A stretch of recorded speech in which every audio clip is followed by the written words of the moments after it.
You're listening to It's a Wonderful Life with Tom Rohr. From Rogers to Bedford Falls, from Fayetteville to Pottersville, we're discovering how one person's life can make an effect on so many others. Our guest today is Kent Eikenberry. Welcome, Kent. Hey, Tom. How's it going? Good, good. It's great to have you here today. Thank you. Well, we always start out the show having you talk about yourself a little bit and your family.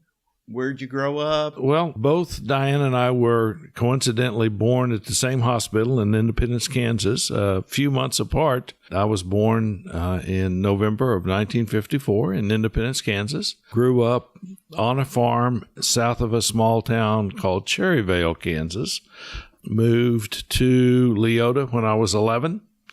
Leota is out in the middle of the Great American Desert, about 60 miles northwest of Garden City, Kansas.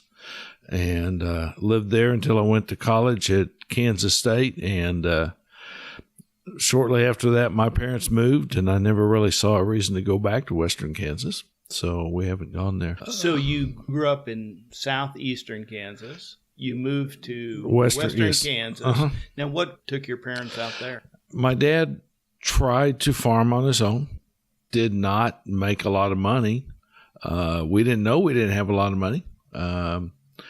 We raised all of our own cattle and our chickens and our hogs and had a big garden, and relatives, aunts, uncles lived close. And so we all raised gardens together and canned vegetables together. And we always had a lot to eat, and Mom sewed and my aunts sewed. So we all had plenty of clothes to wear, and we just didn't have much cash to work with. So I guess you could say we were like most everybody else. I grew up out in western Kansas. People often ask, how did you live in a place like that was so desolate? And I think just like you said, we didn't know any better. That's really all that we knew. My uncle Kenneth had moved to the small town Leota a few years before, and Dad finally decided that he just wasn't making any progress. So he sold out the farm, sold everything, and moved to Leota and started working for a guy putting on anhydrous ammonia. I think he changed jobs shortly after that and was the farm manager for a man who had, thousands of acres of crops and had his own feedlot and had a pinto bean processing plant. So that was not my first job. My first job was when I was 12 years old, and I went to work for a neighbor who rebuilt steam engines, steam tractors. And were they still using steam tractors at that point? Or was it like a museum? Yeah, it was for like just shows, music. But he did. He would build them to where they would work, and I would go in. And he was also a case implement dealer, and I would go in on Saturdays and I would sweep the floors. And then at one point, I got promoted to cleaning parts with solvent. That was my first job when I was 12 years old. Only young people do that job. You never see any old people cleaning things with solvent. Now, you mentioned you went to K-State, and then you said that your parents moved from Leota. Was that at the same time? Or? No, I think Dad worked. Mom and Dad lived in Leota, and Dad retired when he was 65. And that would have been in 1985. So I left to go to college in 1972, and then I graduated in 77. I did the 5-year plan in order to. Nobody ever said you had to go to class. They just said you had to pay the check. But going to class would have been much better for my grade point average. We went back to Leota and would visit the folks, and then when Dad retired, they moved back to Cherryvale, which was their home. At the time, Diane and I were living in Independence, and we had two of the three boys. Okay. Yeah. So now, did you meet Diana at Cherryville, or did you meet her at Manhattan? Diane and I met at the Kansas State Farm Bureau Citizenship Seminar and outside Council Grove, Kansas. That sounds like that's just burnt into your mind. Remember seeing that lovely lady at that point. It was one of my better moves, better decisions. Okay. So, all right. So what brought you to Northwest Arkansas? It was the newspaper at the time. I was working for the Independence, Kansas, the Independence Daily Reporter, and a guy by the name of Okie Boyd was the publisher of the Northwest Arkansas Morning News, published out of Rogers, and he recruited me to come down here and be his ad guy. The concept was I would come to Northwest Arkansas, work for a couple years, learn Don Ray's way of doing business, and then they would transfer me and I would have my own newspaper. Well, they were true to their word. So 2 or 3 years after we got here, they said, we'd like for you to go to a small town in Texas and be a publisher. And I said, no, I don't think I want to live there. And they said, okay. And then they said, well, we think you would like to go to Iowa and be a publisher there. And we said, I don't think we want to do that either. All this time, the boys were getting older. We knew their friends. We knew their friends' parents. Diana was well established in the school system here. And we just weren't willing to give up the life, a wonderful life, in Rogers, Arkansas, to go someplace else and start over. Okay. So were you working as a publisher here? No, I was the director of advertising and marketing. Okay. So did you go to school to be a publisher? And what does a publisher do? My degree is actually in journalism. And when people think of journalists, they think of people who write. I happen to be, while my degree is in journalist, I'm a business person who worked at a newspaper.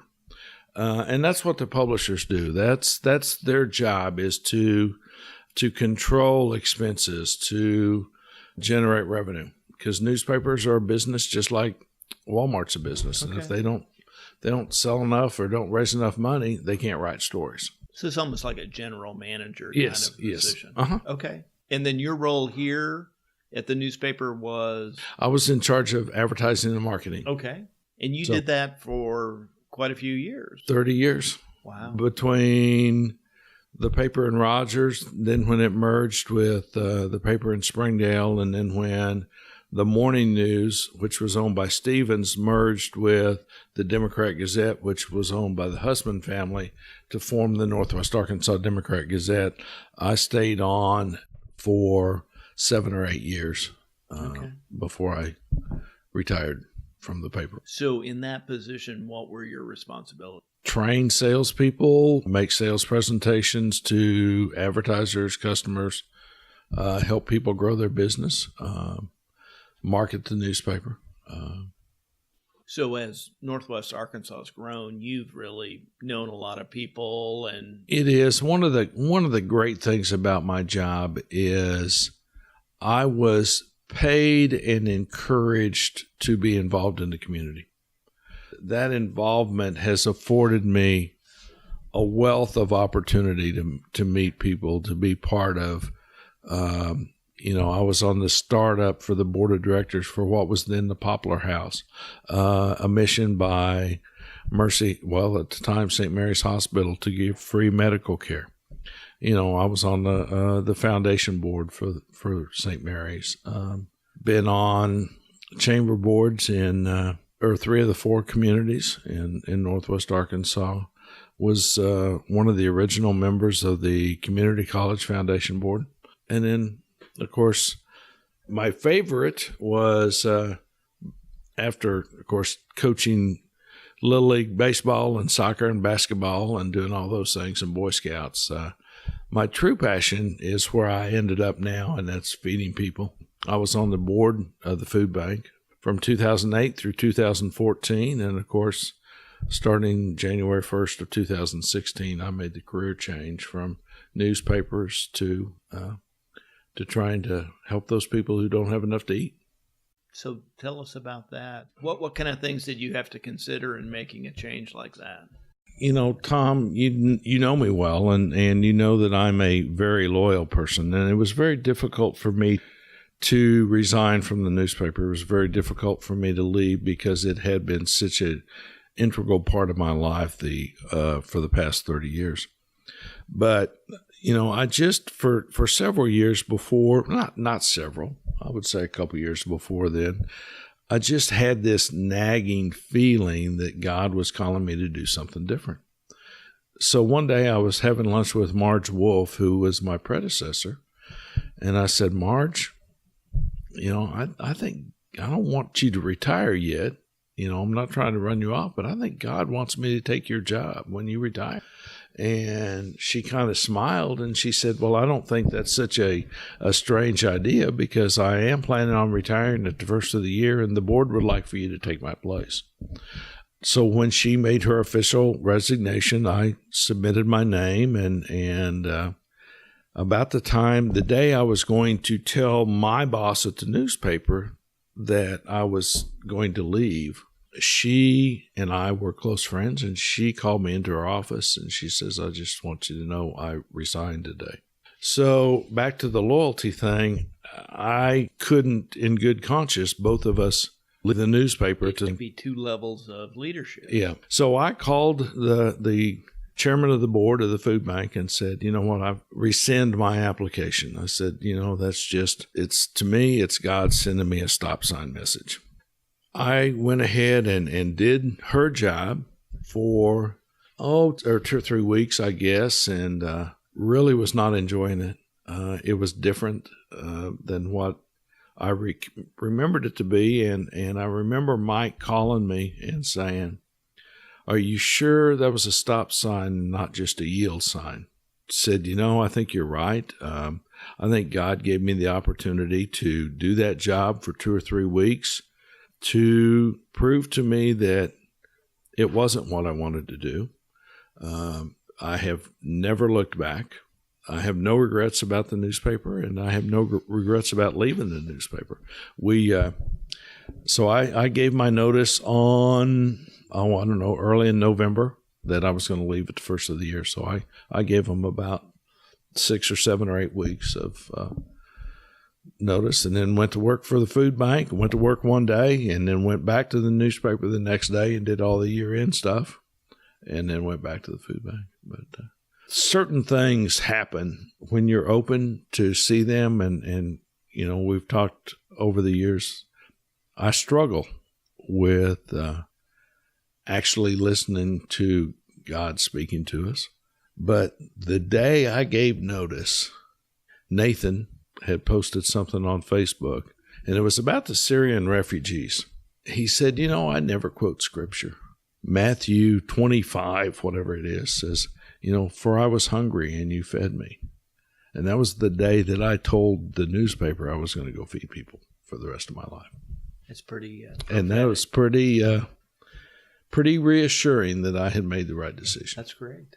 So tell us a little bit about the Northwest Arkansas Food Bank. Before I do that, I do want to I want to talk a little bit about the family. You ask about the decision, and the decision was not mine. It was a family decision. Diane and I talked about it. We prayed about it. We've made decisions together for the past 41 and a half years that we've been married. Actually made a few decisions before that together, but, I can't imagine going through this decision and this change without having her there, without having the boys, albeit they're grown and out of the house, but, they were 100% in support of me, and it's been a family calling. It really has been. That's beautiful, Kent. What's the food bank do? Best way to describe the food bank is that we are a wholesaler. There are 160 clients in Northwest Arkansas that are food pantries that get the food to service the 72,000 plus food insecure people in Northwest Arkansas. So when you say Northwest Arkansas, what are the borders? We have Benton, Carroll, Madison, and Washington counties. So in 4 counties, there are 100 and did you say 172? No, we have 160 agencies. 160 agencies. So whether that's St. Vincent de Paul's Food Pantry or the Disciples of Christ Christian Churches Food Pantry, or the Salvation Army, the Samaritan Center. These guys all get about 80 to 90% of their food from us. And they serve a population of how many people? There's over 72,000 who are food insecure. Wow. Feeding America and the U.S. Department of Agriculture define someone as being food insecure as not knowing where their next meal is going to come from. Now, that doesn't mean, gosh, Tom, where are we going to have lunch? It means, gosh, Tom, are we going to be able to have lunch at all? Wow. Now, what percentage of the population is that? It's 1 in 7. Wow. And then kids under 18, that percentage increases to 1 in 4. 25% of the kids going to school in those 4 counties don't have enough food to have a meal every day at home. You know, and when we're driving around Northwest Arkansas, it is such a beautiful place, and Mm-hmm. you know, there's just so many good things that are going on here. You don't get the sense that there would be that many people out there that would be food insecure. Mm-hmm. You're right. But I can take you right now and get in the car within 5 minutes, have you at houses that don't have electricity, or show you families who are living out of their car. But, you know, in Northwest Arkansas, food insecurity is not necessarily the homeless person. It's not the guy standing out at the interstate with a sign. Mm-hmm. You know, 60% of those people who are going to food pantries are working at least one job, or they're disabled, or they're a senior citizen. You know, I share a story, and you know, I guess it's okay because he's deceased, so, you know, God rest it. But a friend of mine and I were talking one day at the St. Vincent Food Pantry, and he looked at me, and he was obviously embarrassed that he was there because he retired as a fireman, so he had a fireman's pension. He had a tree service business, so he was a good businessman. And so we were talking, and he says, you know, Kent, my wife got sick. I had to spend a bunch of money on medical bills. My grandkids are coming to stay with me because of whatever reason. And I don't have any money to buy them food. We're all that close through any number of circumstances. Somebody could be in a food pantry and need food. You know, I had a guy that worked for me that didn't come to work one day. And I said, you know, Matt, why didn't you come to work? I said, well, my battery was dead on my truck. And I said, you do realize that you just left $100 on the table. And he didn't grasp that concept that he could have called somebody to go to work. So there's that struggle, and there's people who are going to food pantries. They're not freeloaders. They're not trying to scam the system.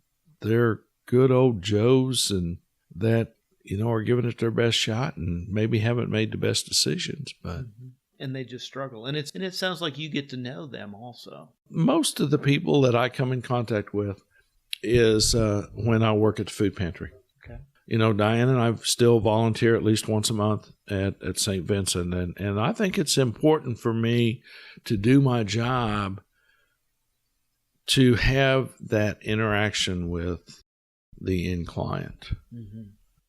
To meet them face to face. Uh-huh. Because if I understand their needs, then I can adjust what we do. Well, how big a facility is the food bank, and how many people work there? We're roughly 30,000 square feet. We've got in the neighborhood of 700,000 to 800,000 pounds of food. Wow. In our warehouse. At any one time, you've got that much in there. Yeah, which sounds like a lot, but it's about 3 weeks worth of product. Wow. If nothing else came in the door, we would turn that in between 3 and 4 weeks. Okay. And it's a business. I think I've got 21 or 22 full-time people and a couple of part people. Wow. What are some of the jobs down at the food bank? We've got the guys who say they're the guys that do all the work. We have 4 trucks running 5 days a week who are going to retail stores and rescuing product that can't be sold but is still consumable by humans. So we've got the drivers, we've got the guys that work in the warehouse who pull the orders, stack the orders, get everything ready for our partner pantries to come in. And then we've got the office dwellers. I've got a director of development. I've got a director of client services. Her job is to recognize what we need to do to help the people who we serve. How do we need to adjust the way we do business? Of course, we have a guy who we spend about $1 million a year on food. So I have a guy who buys food. I've got, a couple of a guy that works in marketing and development also. So, So do you buy all the food, or no? Where does the food come from? Like I say, we buy about $1 million of food a year. We get corporate donations from some of the local companies. Tyson is a great partner. They give us a semi-load of protein every week that we work with. Kraft Heinz is a big partner. General Mills is a big partner. And then we do about 5 million pounds of what we call retail rescue. And that's if a box of Cheerios is damaged on the outside, but the bag is still intact. Well, the stores will pull that off the shelf because the consumer doesn't want to buy that. So they put that back, and then we take it and we make sure the integrity of the food is still good. And we'll distribute it to our food pantries. We'll get a lot of produce that has 2 or 3 days shelf life left on it. It may be bruised a little bit. They don't want to sell it. They'll pull it off. And so we do, like I say, over 5 million pounds of that a year that would end up in a landfill if we weren't. So tell us a little bit about the pantries that you serve. The pantries range from a closet in a church that are open a couple hours a week to someplace like the Samaritan Center is open 5 days a week and has not only food available but have counseling and some medical services and those types of things. And they run the gamut. They're all different kinds. We have the Northwest Arkansas Children's Shelter is one of our partners. They get a lot of their food from us. Seven Hills Homeless gets food from us. And it's just, we are, while there's a lot of need, and it shocks me that there is as much need as there is, we're blessed to have the support to get people who actually care about other folks in Northwest Arkansas. And we just, we find somebody who's going to be the avenue to be that outlet. And we try to be the conduit of getting the food from where it is to where it needs to be. Do you have volunteers? We do. We average about, I think we had somewhere in the neighborhood of 1,000 to 1,200 volunteers in December alone. And probably an average month is 5,000 or 6,000 hours of volunteer time. Wow. Those volunteers are doing anything from putting labels on what we call brights, which are cans that don't have labels on them. Just a mystery of what's in there. Well, no, there's a code on top of the can. And so you look at the code, you look it up, and in order for us to distribute it, you have to have the nutritional value on it. So we print the labels and we put the labels on it, and then we can distribute it. Or we get this retail rescue that we talked about, and a box may have some Cheerios and green beans and all kinds of stuff. So we'll sort those. We have a couple of programs that we work on our own. Is a senior mobile pantry where we go to 8 different locations in Northwest Arkansas and distribute food to seniors. We have a group of volunteers that come in and pack those boxes. We have an agreement with most of the area law enforcement agencies.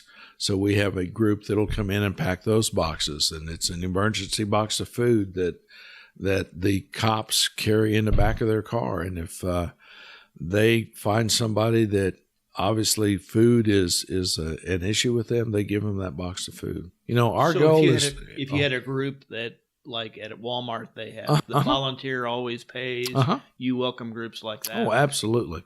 We've had groups as large as, 150. They're a challenge for us, but we can handle that many. Adults, we've had Stella's Girl Scout troop in there, so we've had little girls in there.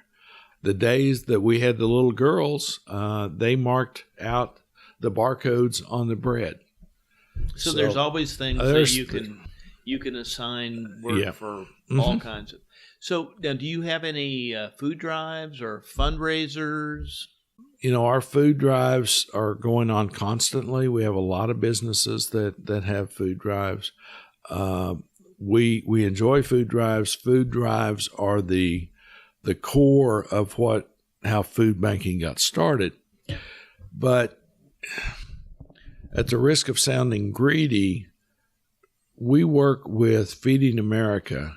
And if you take our partnership in Feeding America and our local donors and our national donors, and if you put all that stuff together, I can provide 11 meals for every dollar that's donated to me. So cash is actually king.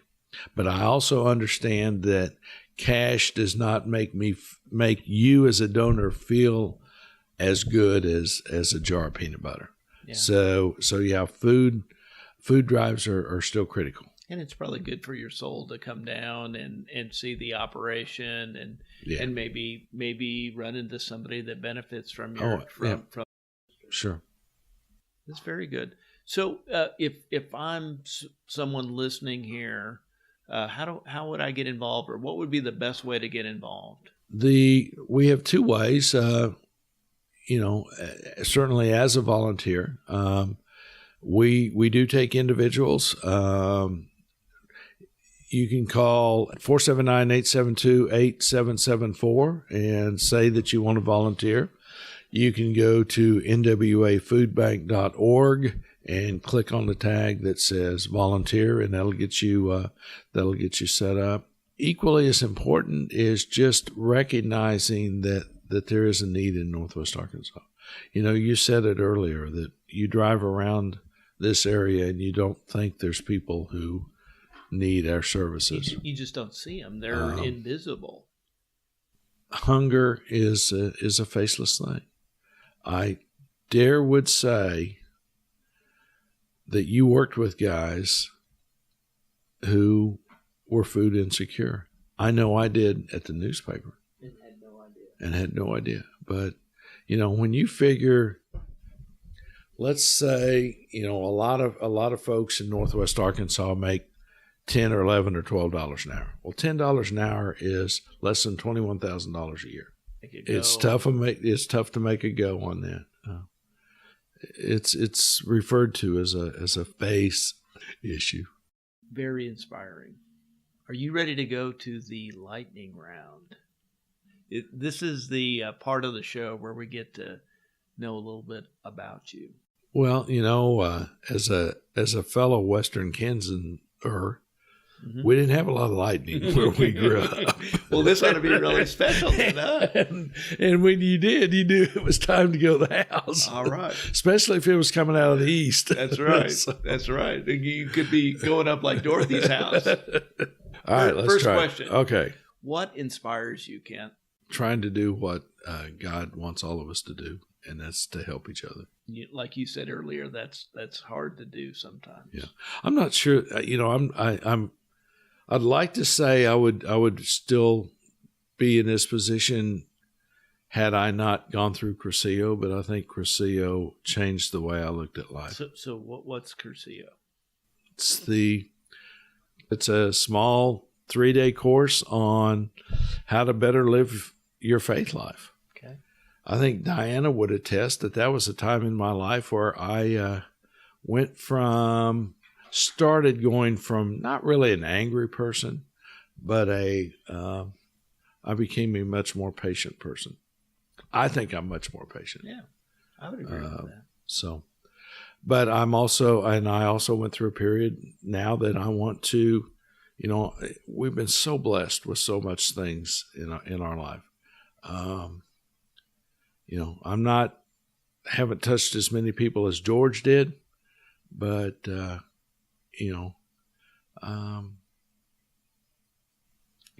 I think if Clarence came down and was trying to talk me out of committing suicide, I think we would have. You might listen to him. I think we would have a similar conversation. You'd help him get his wings. Yeah, I would try. I love it. All right.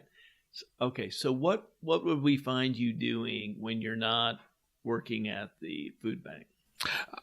I would hope that you would find me on the golf course. Okay. More than likely, you would find me. I do enjoy yard work. So I might be working in my yard. I more than likely would be between here and Fayetteville, hanging out with Stella and Hattie and Ben and Arthur. How many grandkids do you have? 4. That'll keep you busy. They will. And you'll have to make golfers out of them too. Stella did first tee this year. She enjoys it. Of course, Tyler is an avid golfer, and so there's potential there. There's a chance that golf will continue to be part of our lives. All right.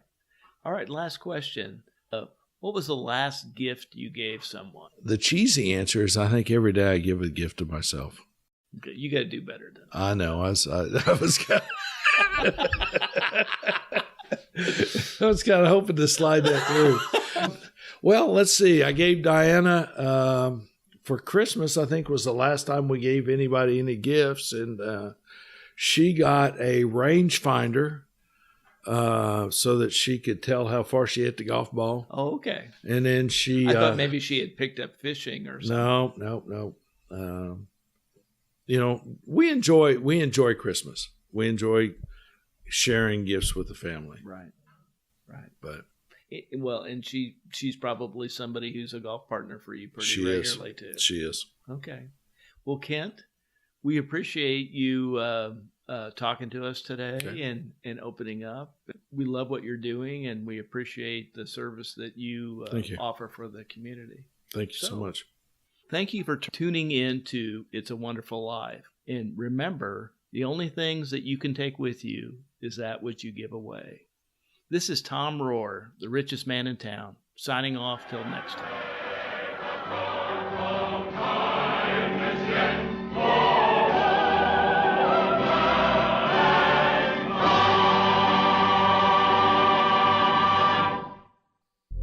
You're listening to the Padua Podcast Network, PaduaMedia.com.